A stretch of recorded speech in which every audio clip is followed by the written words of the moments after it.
শৈশব থেকে যোগাভ্যাস গড়ে তোলার উপর জোর দিলেন রাজ্যের মন্ত্রী রতনলাল নাথ। 12তম আন্তর্জাতিক যোগা দিবসে বিজেপি মোহনপুর মণ্ডল আয়োজিত যোগাসন কর্মসূচিতে অংশ নিয়ে এই কথা বলেছেন মন্ত্রী রতনলাল নাথ। মোহনপুর বিধানসভার তুলাবাগান এলাকার সিনথেটিক ফুটবল মাঠে সংশ্লিষ্ট বিজেপি মণ্ডলের উদ্যোগে 12তম আন্তর্জাতিক যোগ দিবস উদযাপন করা হয়। সেই কর্মসূচিতে অংশ নিয়েছেন রাজ্যের কৃষিমন্ত্রী। অনুষ্ঠানে বক্তব্য রাখতে গিয়ে রতনলাল নাথ বলেন,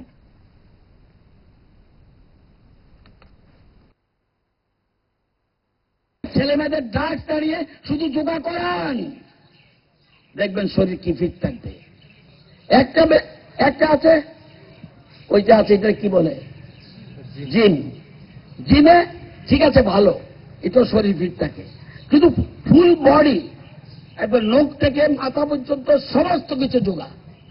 আর ওইটা এবার আমার হাতুর মাথা, কারো দেখবেন পাটা চিকন, মাসল বেরোচ্ছে, তাহলে এটা টিউমার হবে।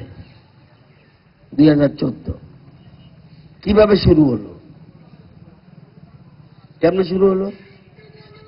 এই যে আন্তর্জাতিক যোগ দিবস, মানে সারা পৃথিবীতে আজকে 21 তারিখটা পালন হচ্ছে।